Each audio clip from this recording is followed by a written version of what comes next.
In the year 1800, the average British factory worker earned enough to feed his family, barely, and little else.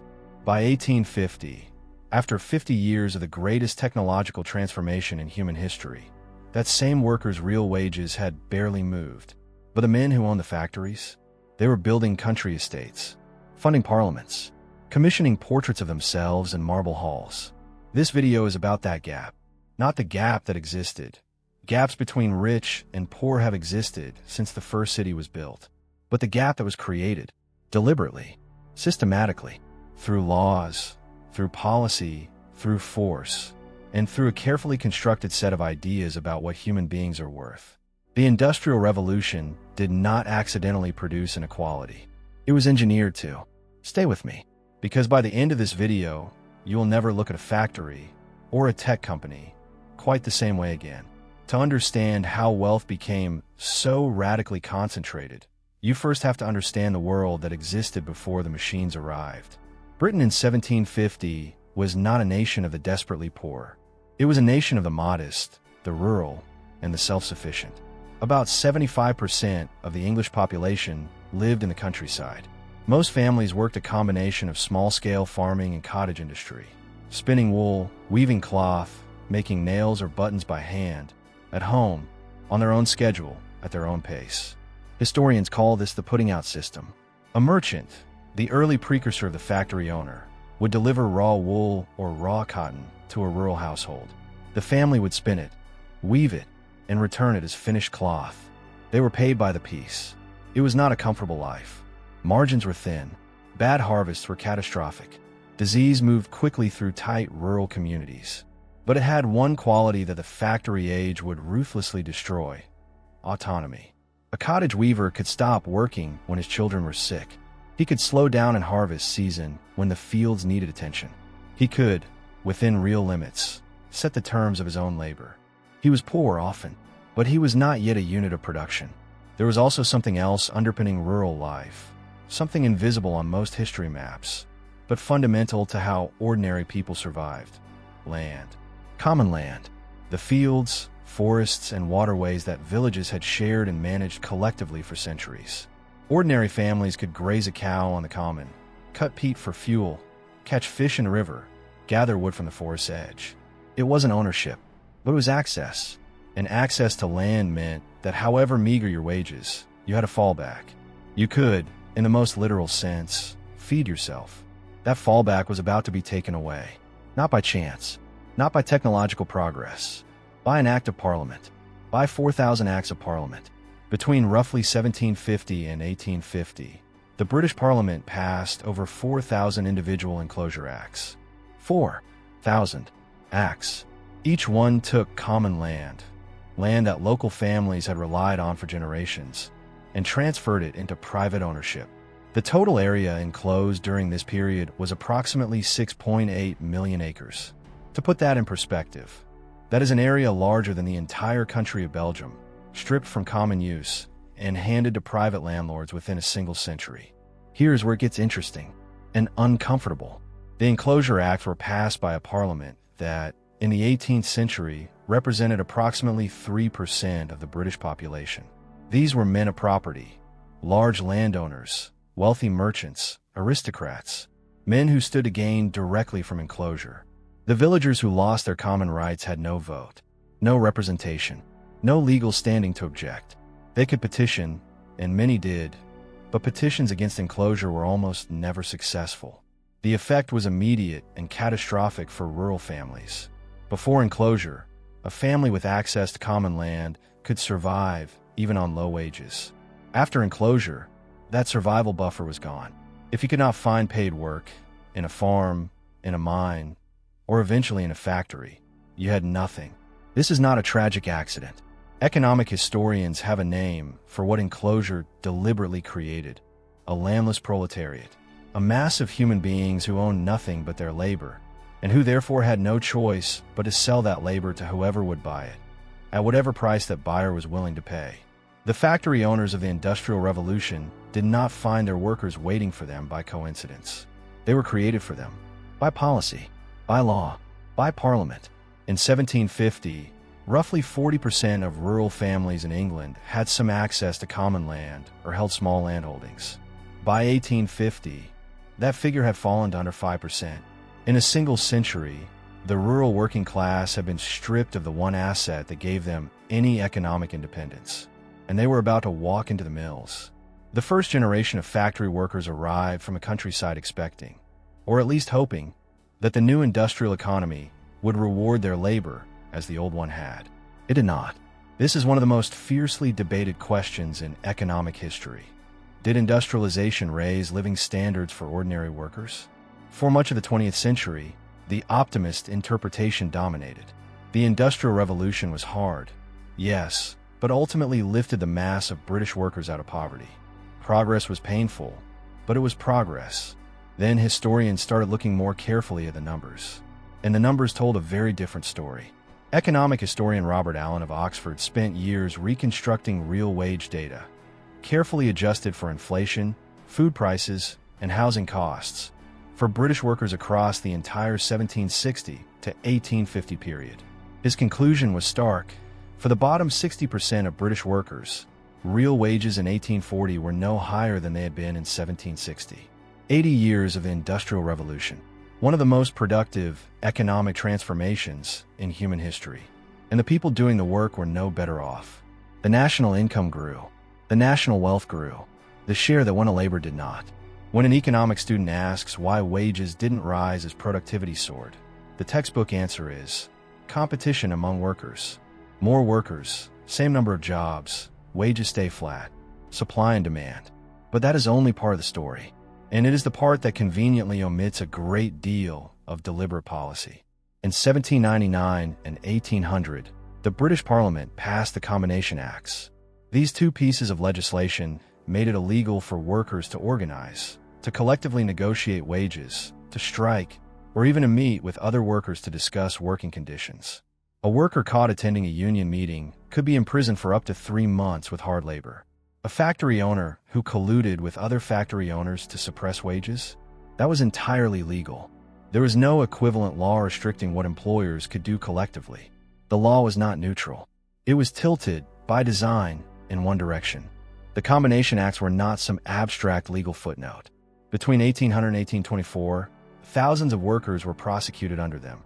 The chilling effect on labor organization was enormous. When workers could not negotiate collectively, they had no leverage.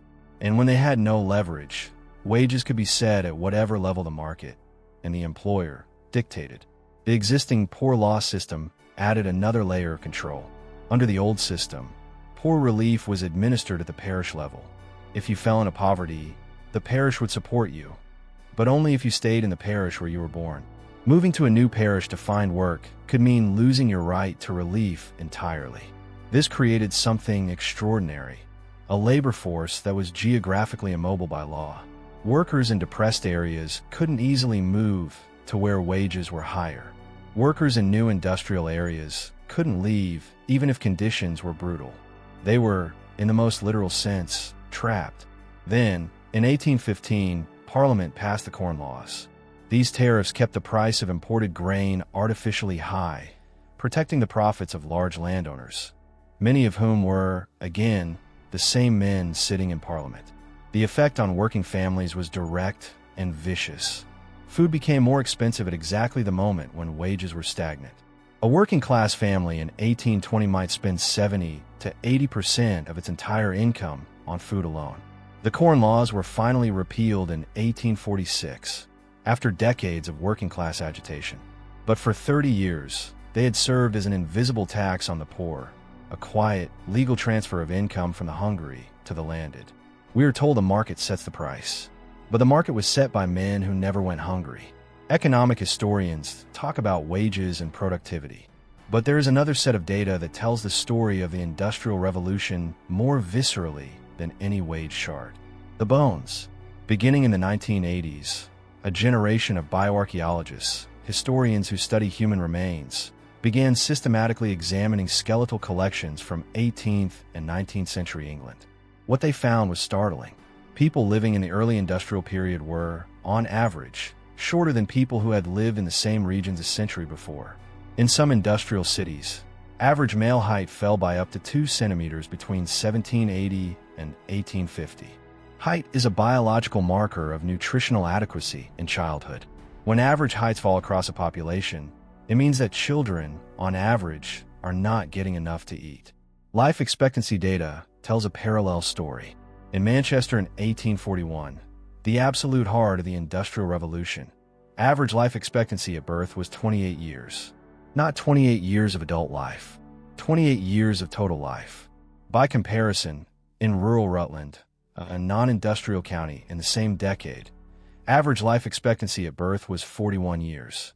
The factories were not just extracting labor, they were consuming lives. Industrial cities grew with terrifying speed and no planning whatsoever. Manchester's population grew from around 25,000 in 1772 to over 300,000 by 1850. That is a 12-fold increase in 80 years. There was no corresponding growth in sewers, clean water, housing standards, or medical provision. The result was an almost incomprehensible density of misery. Multiple families sharing a single room, cellars occupied by 10, 15, 20 people, open sewage channels running through densely packed courts. Friedrich Engels, a young German who came to Manchester in 1842 to manage his father's cotton mill, spent 2 years walking the streets of the city, taking careful notes. His published account described streets where 30 families shared a single water standpipe that ran for 1 hour a day. He had seen the worst that other European cities had to offer. He wrote that he was not prepared for Manchester. The cholera epidemics of 1832 and 1848 killed tens of thousands in industrial Britain. Typhus killed more quietly, year upon year. The death toll of industrialization, properly counted, runs into the hundreds of thousands. None of it appeared in the profit and loss accounts of the mills. The costs were externalized, dumped onto the workers' bodies, their families, and the parishes that buried them. No account of industrial inequality is complete without confronting the children. In 1818, a parliamentary survey of cotton mills found children as young as 5 working in factories, routinely working 12 to 16-hour shifts, 6 days a week. They were not there accidentally. Children were cheaper than adults. They were small enough to crawl under moving machinery to clear blockages. They could be beaten without legal consequence. They could not unionize, could not petition, could not vote. When reformers began agitating for factory legislation to limit children's hours, the response from mill owners was fierce. The Cotton Spinners Association of Manchester argued in a pamphlet submitted to Parliament that reducing children's hours would make British industry uncompetitive, that the children were, essentially, necessary for national prosperity. The first meaningful Factory Act, passed in 1833, prohibited the employment of children under 9 in textile mills and limited children under 13 to 9 hours a day. It was considered a radical, almost dangerously progressive piece of legislation at the time. Read that again. 9 hours a day for a child under 13 was the progressive position. So who captured the gains of industrialization, if not the workers? The answer is not mysterious. We have the records, the wills, the estate inventories, the parliamentary returns on income and property. A 2015 study by economic historians Peter Lindert and Jeffrey Williamson, examining wealth distribution data from 1670 to 1870, found that the share of national income going to the top 5% of British households rose substantially across the industrial period, from around 35% in 1760 to over 45% by 1840. That shift of 10 percentage points across an economy that had roughly doubled in real terms represents an extraordinary transfer of wealth. The pie grew dramatically, but the slices for most people stayed the same size or got slightly smaller. Consider the case of Robert Owen, who in 1799 became co-owner of the New Lanark cotton mills in Scotland. Owen is remembered today as a social reformer, and he was. But before his conversion to philanthropy, he had accumulated a fortune of approximately £60,000 from the mills by 1810. In today's money, that is roughly £7 to £8 million. In the same mills, a skilled adult spinner was earning around 14 shillings a week, about £36 a year. To match Owen's accumulated capital, that spinner would need to save every single penny of every single wage for over 1,600 years. and Owen was considered a moderate employer. Some of his contemporaries were doing considerably better. The industrial elite did not simply accumulate wealth. They accumulated power. Before the Reform Act of 1832, Parliament was still dominated by the landed aristocracy. But the industrial magnates were steadily buying their way in, purchasing rotten boroughs, funding candidates, marrying into established families. After 1832, as the Reform Act expanded the franchise slightly and gave new industrial cities like Manchester and Birmingham their first parliamentary seats, the mill owners and mine owners moved directly into the legislature.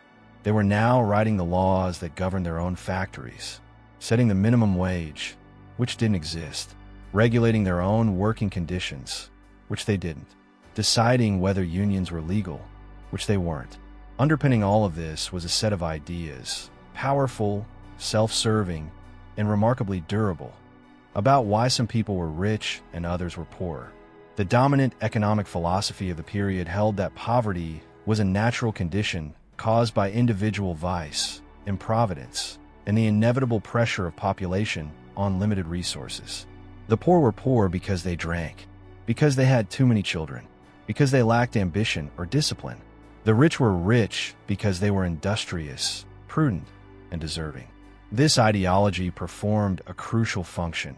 It made the inequality invisible as a policy outcome. It was not the result of Enclosure, or the Combination Acts, or the Corn Laws, or the absence of safety legislation. It was nature. It was inevitable. It was the market. Thomas Malthus, writing in 1798, went further.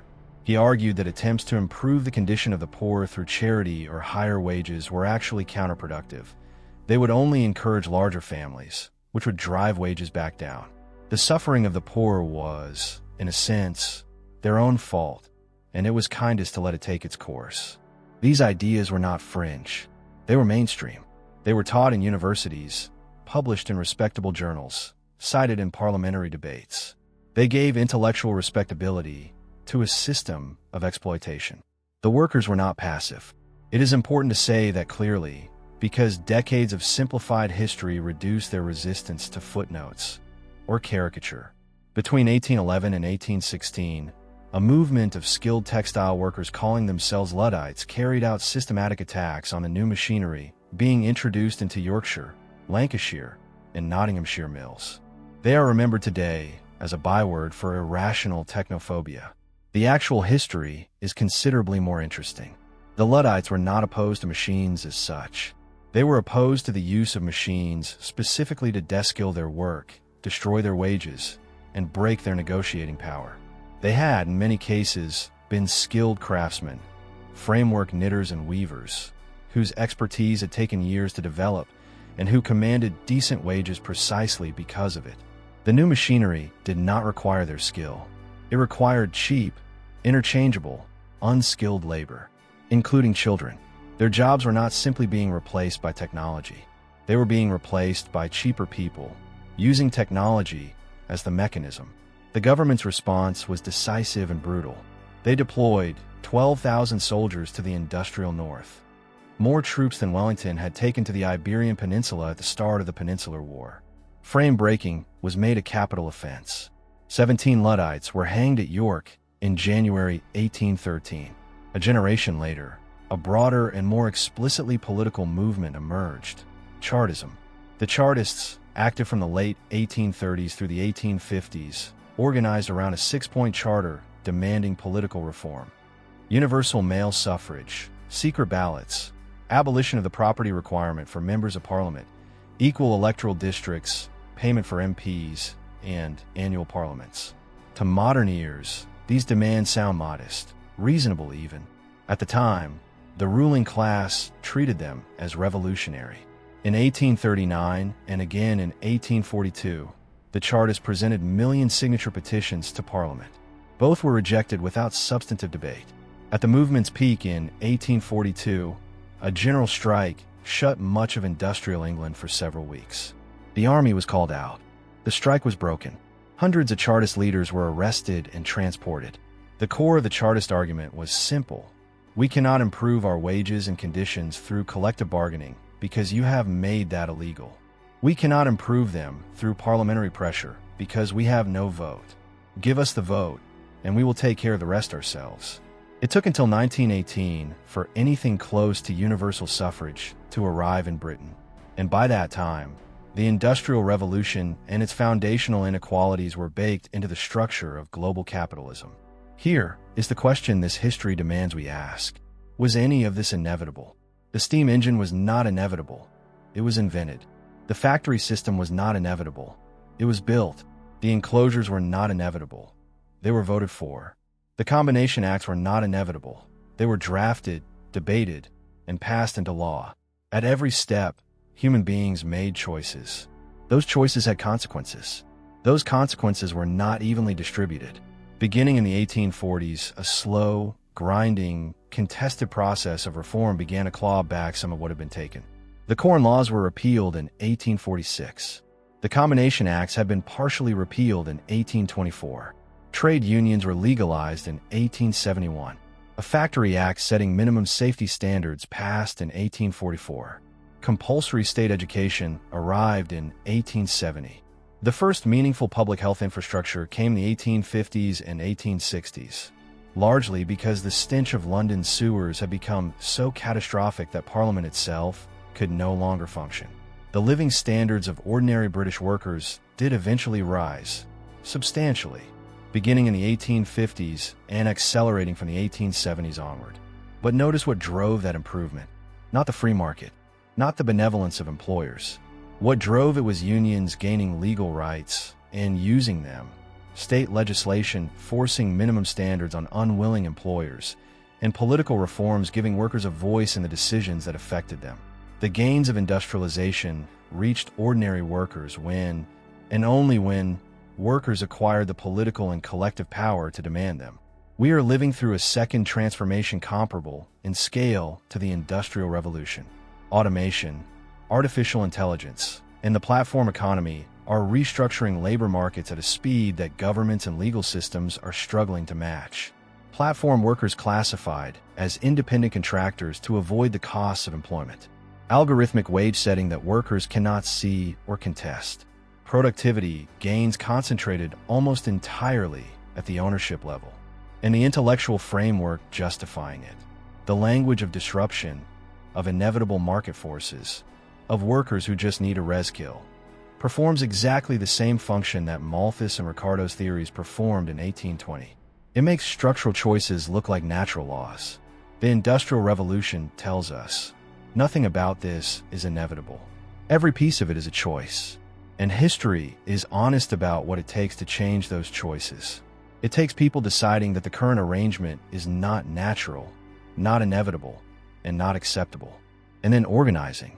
In 1845, a factory worker named John Bright stood up at a meeting of cotton operatives and said something that caused the mill owners in the room to go very quiet. He said, "The wealth of England was not made by England's rulers. It was made by the hands and the backs of England's workers.